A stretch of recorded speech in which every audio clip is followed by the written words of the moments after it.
자, 이번에는 이제 화제를 좀 바꿔서 한 달 앞으로 다가온 국민의힘 전당대회 얘기를 좀 해보겠는데요.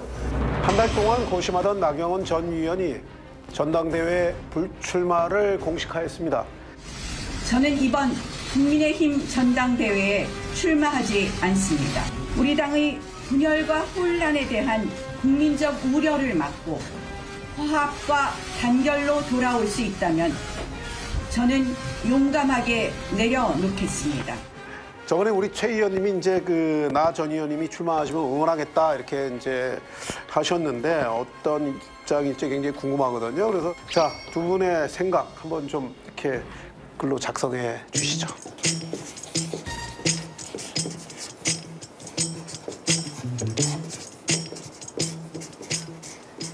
자, 이번엔 이현주 의원님부터 한번 말씀해 주시죠. 별의 순간을 놓치다. 네.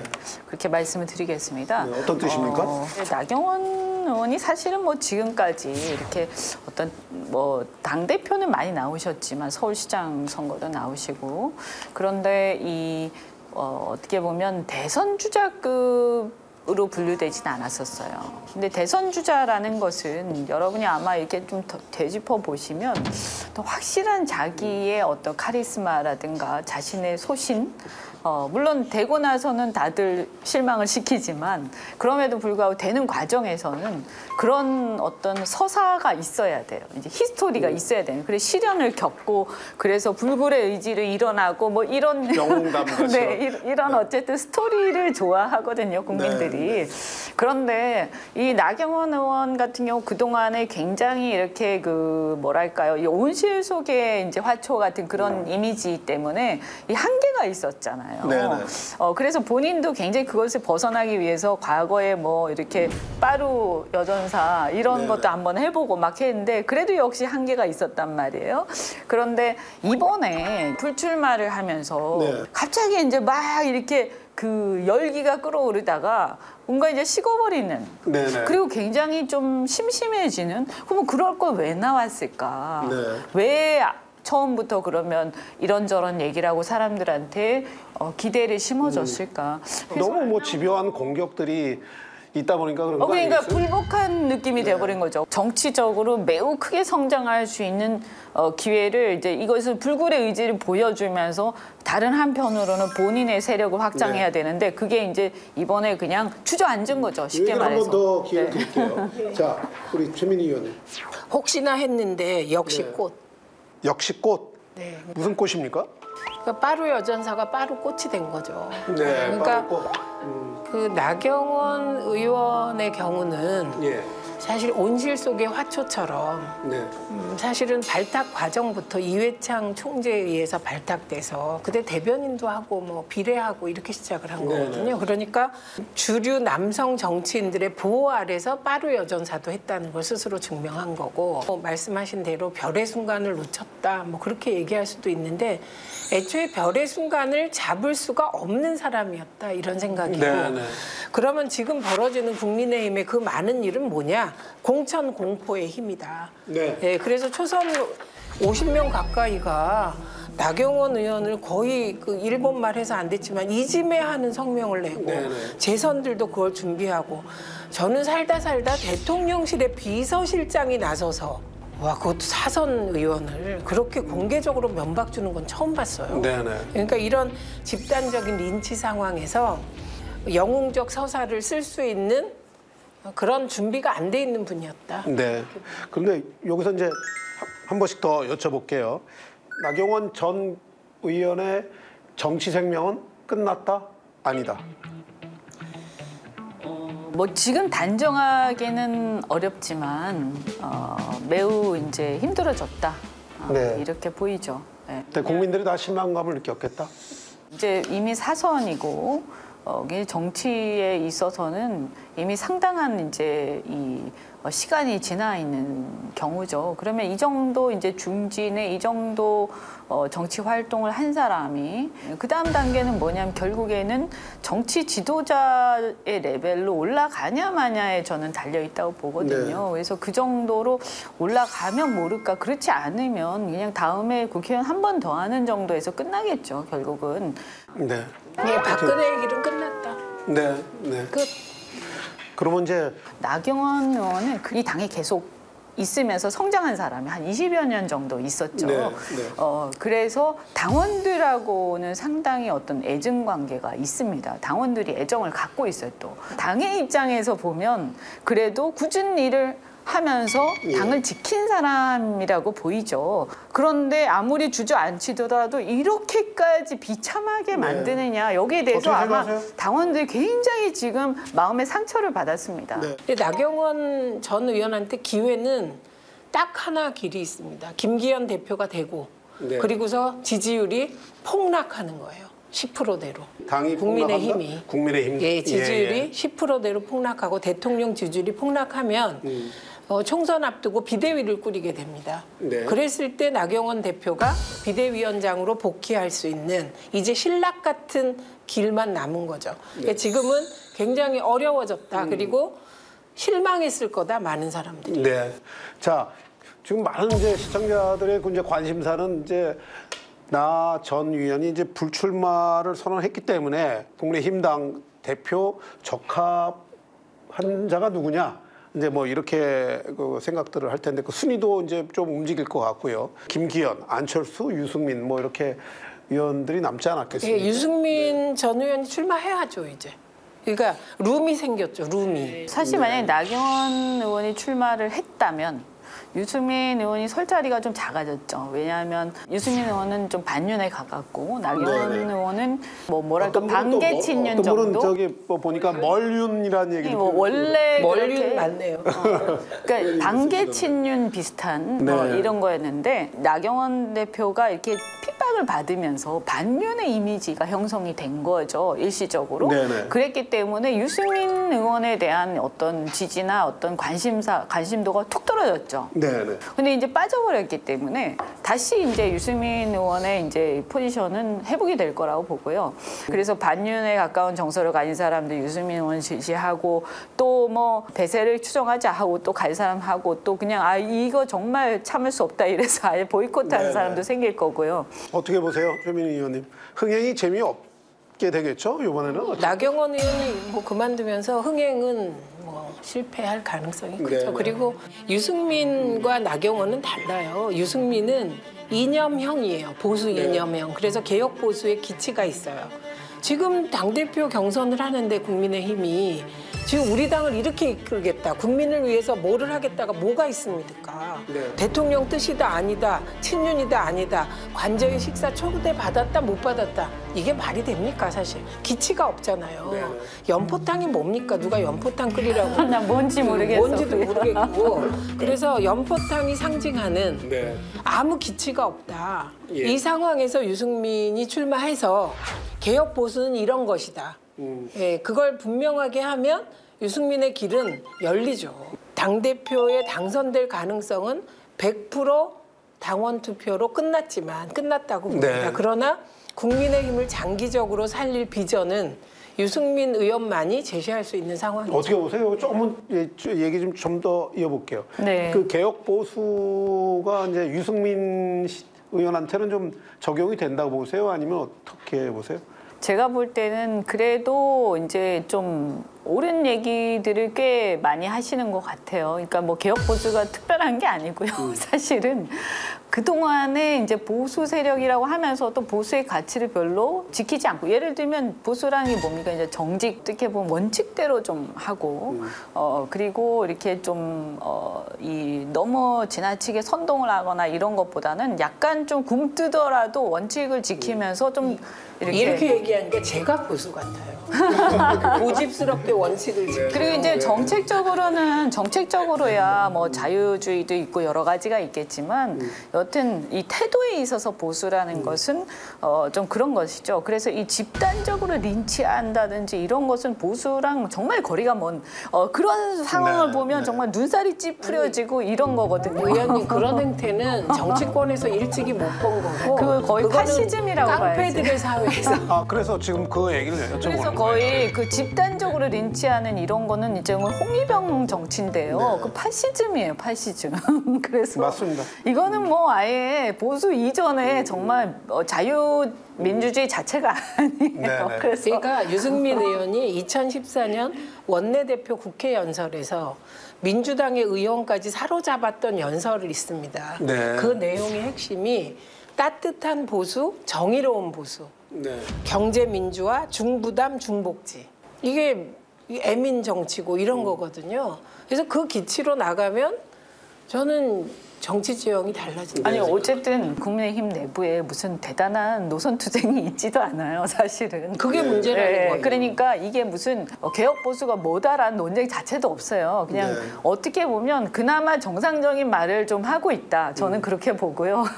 안철수 그 의원은 좀 어떠실 것 같아요? 이번 저야 뭐 워낙 잘 알죠. 새정치 하겠다고 사실은 민주당에서부터 뛰쳐나오면서 이렇게 함께 해왔는데 그런데 사실 생각을 해보면 주변 사람들은 새정치를 정말 하려고 같이 함께 했던 것 같은데 본인은 잘 몰랐던 거 아닐까. 그래서 지금 보면 안철수 의원이야말로 도대체 뭘 추구하는 사람인가.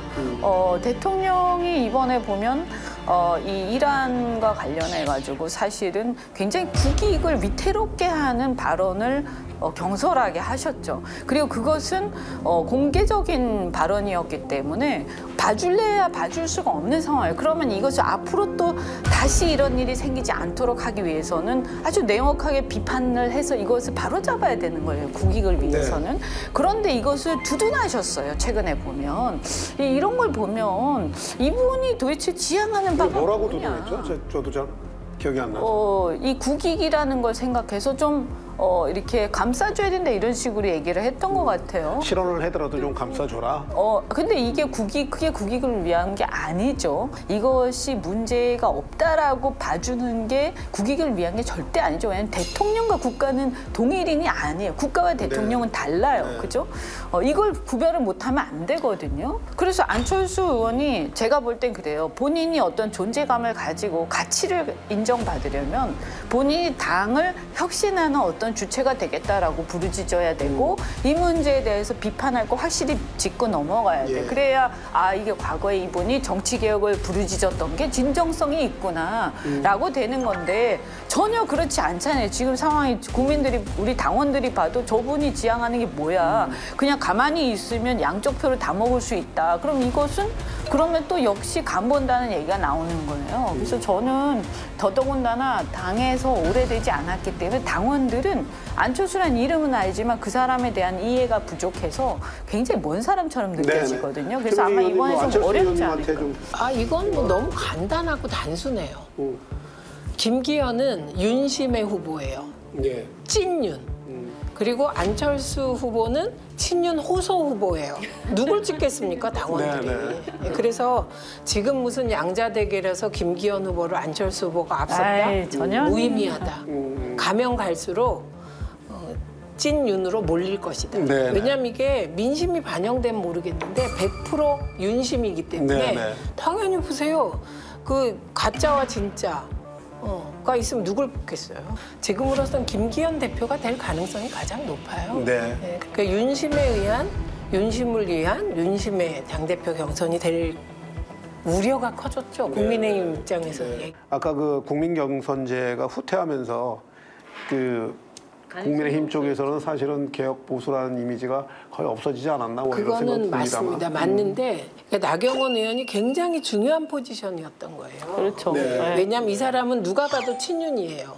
그런데 근데 개혁을 외쳤으면. 그렇지. 윤핵관을 견제할 수 있는 친윤으로 나름 힘이 있었던 거예요. 네. 그리고 이분이 가장 많이 고려했을 게 아마 여론조사 추이가 떨어지는 건데 출마하면 달라져요. 네네. 왜 여론조사에서 지지율이 이분이 떨어졌냐면 출마 안 하고 할지 말지 시간을 거의 일주일을 끌었잖아요. 그래서 아예 안 되나 보다. 그리고 지지를 철회하는 거거든요. 그런데도 이분은 15% 6%의 지지율을 가진 사람이에요. 이분이 살 수 있는 길도 있었어요. 공천권을 당원과 국민에게 주겠다. 네, 그리고 이것이 대통령을 위한 길이다. 이렇게 해서 총선 승리하겠다. 이렇게 갈 수 있는 길이 있었는데 네. 제가 본질적으로 안 된다고 보는 건 그런 식의 기치나 무슨 개혁이나 이걸 할 준비가 전혀 안 돼 있는 거죠. 네. 나경원. 그러니까 이게 내가 대통령의 성공을 바라지만 이대로 가면 성공 못한다 이러면서 단호하게 깃발을 들고 당을 개혁하고 이제 다시는 그 박근혜 대통령 때나 이명박 대통령 때 그 공천 파동이 일어나서 망하는 일이 없도록 내가 책임지고 하겠다 네. 이러면 아예 세게 나와버리면 제가 볼 때는 맞아요. 일종의 팬덤이 형성이 됐어요. 팬덤이. 여전사 뭐 이렇게. 그래서 그죠? 개혁의 오히려 꽃 뭐 이런 식의 이미지였는데 개혁의 별 이랬을 텐데. 네, 오히려 유승민 의원은 설 자리가 없어졌을 수도 있어요. 근데 유승민 의원은 이제 또 기회가 온 거예요. 그러네요. 그러니까 유승민 의원은 이번에 안 나오면 그분은 페이드 아웃이에요. 네네. 그쪽에서 이런 걸 생각할 거예요. 혹시 공천 학살이 자행될 거라고 보거든요. 네. 근데 그 공천 학살이 자행되면 영남에서 예를 들면 무소속 연대라든지 뭐가 뜬다 이거를 바라고 안 나오면 페이드 아웃이에요. 네. 그걸 하시려면 나와서 존재감을 보여야 돼요. 네네. 유승민 의원님 이번에 꼭 나오셔야겠네요, 그죠? 이 다문다각 보셔야겠는데 유승민 의원님. 그런데 유승민 의원은 이제 본인의 한계이기도 하고 어쨌든 탄핵의 어떤 배신자 프레임 때문이기도 한데 당내 세력이 굉장히 미미해요. 이제 이번에 그래서 출마는 어떻게든 하는 게 좋다. 왜냐하면 나와서 본인 리더십과 여러 가지 아예 이제 이 배신자 프레임에 대해서도 직설적으로 얘기는 해서 이거 좀 털고 가야 된다. 이게 진짜 저희가 보면 이상하고 그 정말 재밌는 상황이에요. 네. 박근혜 전 대통령을 감옥에 넣은 윤석열 검찰총장은 후보로 받아들이고 대통령이 되고 그리고 유승민에게 탄핵 트라우마가 계속 씌워져 있는 이 상황은 이거는 어떤 논리로도 해석이 안 되는 불가해한 영역이에요. 저는 그래서 대선 때 이 윤석열 대통령을 경선 때 지지를 안 했어요. 안 한 이유가 이게 말이 되냐라는 거였거든요. 근데 말 안 되게 해야 출세해요. 근데 이제 이게 너무 모순되잖아요. 네. 자기 모순에 빠져 있는 거예요. 그리고 실제로 윤핵관이라는 사람들의 말로 정말 그때 앞장선 사람들이에요. 권성동 의원이 탄핵 그렇죠. 그런데 희한하게 그때 막 탄핵 때 그렇게 울부짖던 사람들이 지금은 전부 막 윤석열 대통령 밑에 줄 서 있는 거예요. 이런 걸 보면서 저는 사실 약간은 제3자적 관찰자적 입장에 있을 때가 많거든요. 왜냐면 양쪽을 다 이렇게 봤기 때문에. 저 같은 사람이 이렇게 보면 아무리 생각해도 이해가 안 되는 거지. 이게 지금 김장연대가 깨지잖아요, 공식적으로. 왜냐하면 김기현 대표가 당대표가 되면 권력의 중심이 되는 거예요, 당이. 예. 내가 너를 만들었으니까 내가 사무총장 하면서 공천권을 행사하겠다. 이 논리가 대표가 딱 되고 나면 상황이 바뀝니다. 네. 그러면 김기현 대표가 되면 이분은 어떻게 할 거냐? 나 대통령하고 직접 거래할 거야. 당연한 얘기 필요가 아닐까요? 없다. 이렇게 네, 되는 네, 거예요. 네. 그래서 김장연대도 깨지고 있는 거거든요. 그러니까 주요 변수는 김기현을 만들기 위해서 몇 명이 어떻게 했다. 그래서 내가 김기현이라는 사람을 대표로 내세워서 내가 공천을 하겠다. 다른 사람 다 불가능하고 허망한 그걸 할 수 있는 건 딱 한 명밖에 없어요. 윤석열 대통령. 자, 여기까지만 오늘 하고 자, 마지막 주제로 한번 넘어가 보겠습니다. 이 한 말씀만 드리면 저도 이제 우리 당의 문제니까요. 예. 이렇게 진행되는 상황은 정말 바람직하지는 않죠. 그런데 지금 이제 최악의 상황으로 흘러가고 있다 이런 생각이 들고요. 결국에는 제가 볼 때는 이런 상황 자체가요. 결국 어떻게 보면 이번에 이제 정치가 좀 뭔가 개혁돼야 된다라는 것을 역설적으로 보여주는 거 아닌가. 네네. 네, 그래서 다음 총선 때는 저는 국민들이 이제 뭐 저도 이해관계자이긴 하지만 그 이전에 국민들이 좀 이 상황에 대해서 아주 냉철하게 저는 판단 좀 해야 된다라고 생각합니다. 사실 아까 지금 말씀하셨지만 국민들이 제일 바라는 게 정치개혁인데 오히려 이제 국민의힘 쪽에서 움직이는 걸 보면 뭐 노조개혁, 국민연금 개혁 뭐 되게 좋은 걸 맞는 거예요. 당연히 해야 되는데 제일 먼저 해야 되는 게 정치개혁인데 원래 거기서 중이 후퇴하고 제머리를 있다. 못 깎습니다. 예. 그게 가장 중이 제머리 못 깎는다는 그 속담에 가장 적합한 게 정치권이고 국회예요. 왜냐하면 정치개혁을 하려면 보세요. 내용이 국회의원 특권 폐지, 그 선거구제 개편, 이 개헌 이게 전부 국회의원 이해관계와 걸려 있는 거예요. 저는 이 구조 하에서는 웬만한 외적 압박이 아니면 정치개혁은 요원하다고 봅니다. 이 구조 자체를 깨야 돼요. 맞아요. 그래서 이런 식이면 사실 저도 국회의원 2번 했지만 요즘에 보면서 이렇게까지 해서 국회의원 꼭 돼야 돼? 이런 의문이 정말 들어요. 네. 정말 사실은 고민이 많아요. 네. 우리 당 내에 많은 사람들이 말은 못해도 지금 아주 복잡할 걸 생각이. 네. 하여튼 정치를 하시는 많은 분들 그 많은 생각을 가지시고 잘 하시길 바라고요. 저 이태원 특별법 제정에 대해서 좀 한 말씀 좀 나눠보고 오늘 마무리하도록 하겠습니다.